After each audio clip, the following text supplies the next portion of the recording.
Black Mamba Phantasialand is one of the most unique Ballsure Map Yard inverted coasters.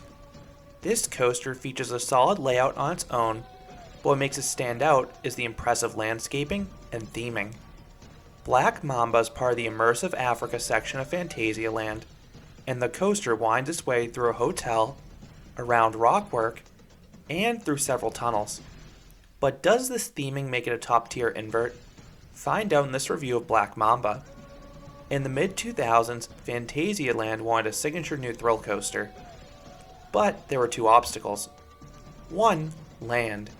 Phantasialand is among the most landlocked theme parks in the world. In order to fit this new attraction, they would need to place it on a former parking lot that was adjacent to a roadway. 2. Noise. Phantasialand's town levies strict noise restrictions on the park. This is why many of the park's older attractions are located entirely indoors.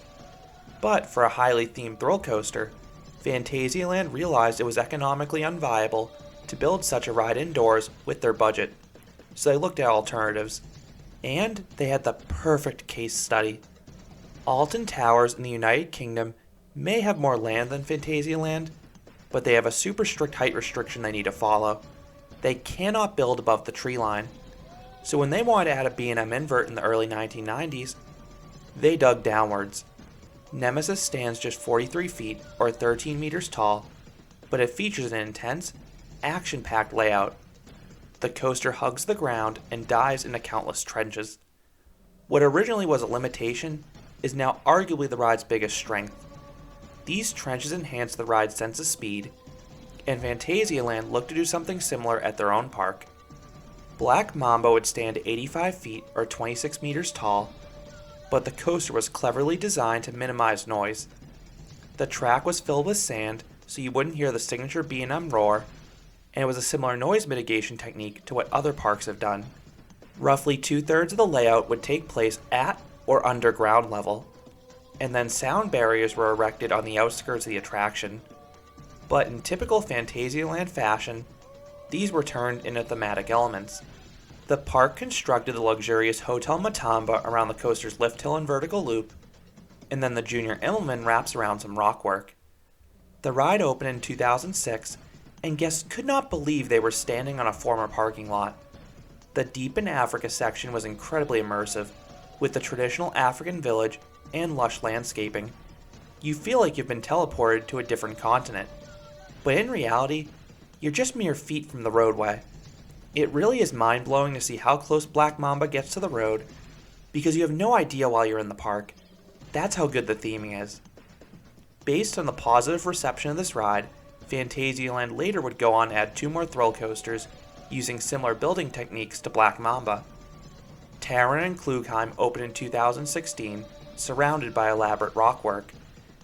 And then Flying Rookburg opened in 2020, surrounded by a beautiful hotel on all sides. But back to Black Mamba, it can be a little tricky to find this coaster's entrance. Black Mamba's striking black track winds its way all throughout Africa, and the station is hidden underground.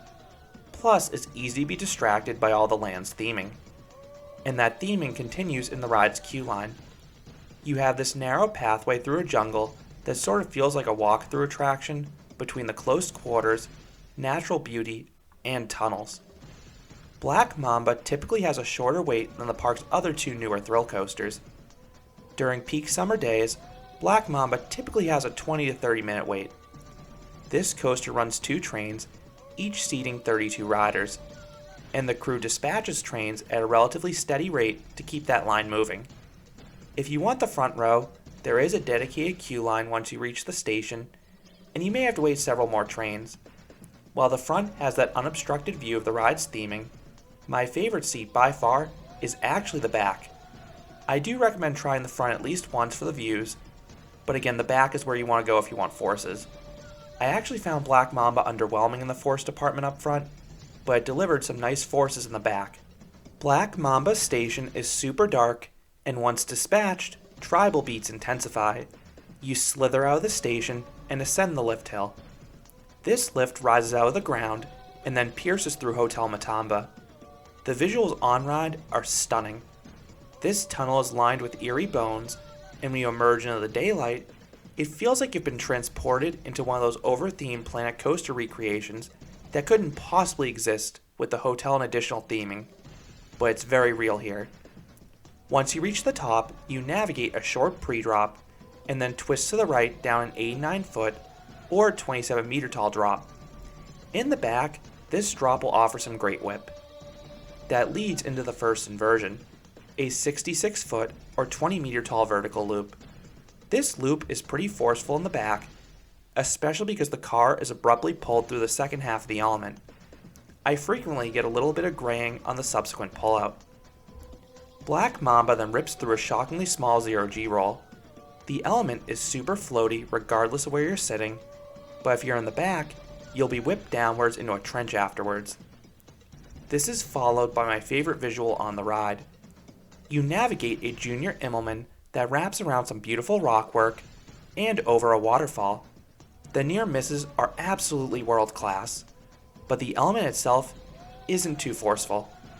Immelmanns are typically my least favorite inversion on B&M inverts, and the Junior Immelmann just feels like a less banked version of that. After whizzing through a tunnel, Black Mamba surprises riders with the first of 2 corkscrews. This one has amazing visuals up front and good whip in the back of the train.